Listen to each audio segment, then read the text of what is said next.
Doctor DY. Patil विद्यापीठ पिंपरी येथे काल सायंकाळी माजी राज्यपाल आणि डॉक्टर डी.वाय. पाटील शिक्षण समूहाचे संस्थापक पद्मश्री डॉक्टर डी.वाय. पाटील यांच्या शोकसभेचं आयोजन करण्यात आलं होतं.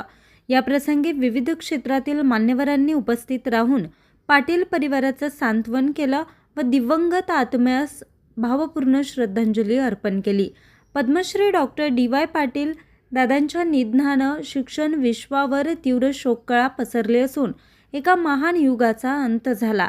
ज्ञान, संस्कार, दूरदृष्टी आणि मानवतेचा अखंड दीप प्रज्वलित ठेवणारे एक थोर शिक्षण महर्षी म्हणून दादा ओळखले जात. वयाच्या 90व्या वर्षी त्यांचं निधन झाल्याचं शैक्षणिक व सामाजिक क्षेत्राची कधीही भरून न निघणारी हानी झाली आहे. Padmashri doctor DY. पाटील यांनी केवळ शैक्षणिक संस्थांचे जाळे उभे केले नाही, तर लाखो विद्यार्थ्यांच्या स्वप्नांना आकार दिला, नैतिक मूल्यांची जोपासना केली आणि शिक्षणाला खऱ्या अर्थानं समाज परिवर्तनाचे प्रभावी माध्यम बनवले. त्यांचे दूरदर्शी नेतृत्व, साधेपणा, मानवतावादी दृष्टिकोन आणि शिक्षणाप्रती असलेली अखंड निष्ठा येणाऱ्या अनेक पिढ्यांसाठी सदैव मार्गदर्शक ठरेल. पाटील परिवाराकडून सांत्वनपर भेटीचा स्वीकार.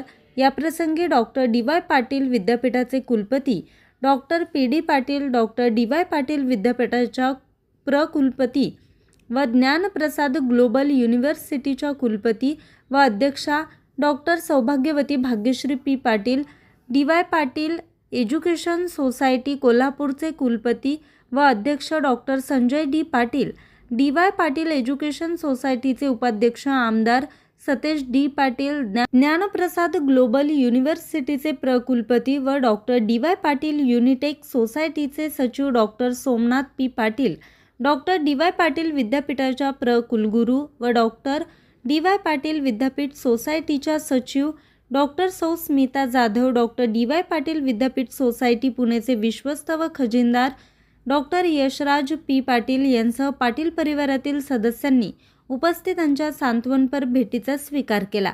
या शोकसभेला शैक्षणिक, औद्योगिक, राजकीय, साहित्यिक, सामाजिक, क्रीडा, कृषी, आध्यात्मिक, शासकीय व वैद्यकीय क्षेत्रातील असंख्य मान्यवर उपस्थित होते. तसेच शिक्षण समूहातील प्राध्यापक, अधिकारी, कर्मचारी व विद्यार्थी मोठ्या संख्येने उपस्थित होते. यावेळी संपूर्ण विद्यापीठ सभागृह शोकाकुल वातावरणात बुडून गेलं होतं. उपस्थितांनी दादांच्या आठवणींना उजाळा देत त्यांच्या पवित्र स्मृतीस अत्यंत नम्र भावानं अभिवादन केलं. उपस्थितांनी 2 मिनिटे मौन पाळून शोक व्यक्त केला. त्यानंतर पवित्र गीता पठण, प्रार्थना व दादांच्या जीवन प्रवासावर आधारित भावस्पर्शी चित्रफीत दाखवली जात असताना सभागृहातील वातावरण पूर्णपणे गहिवरून गेलं होतं. उपस्थितांचं मन हेलावून गेलं, डोळे अश्रूंनी पाणावले. Doctor P D. पाटील म्हणाले की दादा हे केवळ एका शैक्षणिक समूहाचे संस्थापक नव्हते, तर आम्हा सर्वांचे भक्कम आधारस्तंभ आणि मार्गदर्शक होते.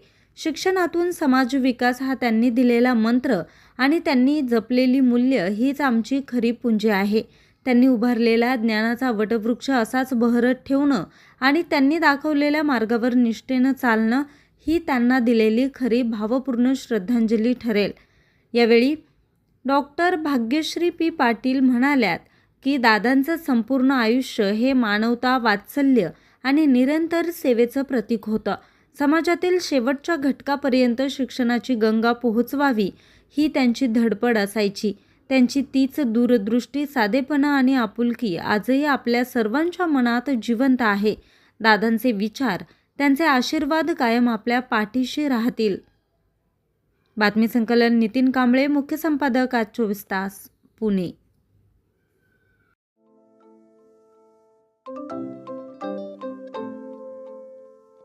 नवनवीन आणि ताज्या घडामोडींसाठी आज 24 तास सबस्क्राईब करा. त्याचबरोबर बेल आयकॉनवर क्लिक करा आणि मिळवा आमच्या बातम्यांच्या नोटिफिकेशन्स. तसेच आज 24 तासची प्रत्येक बातमी आपल्याला कशी वाटली हे कळवा. लाईक करून, कमेंट करून आणि आमच्या बातम्या शेअर सुद्धा करा.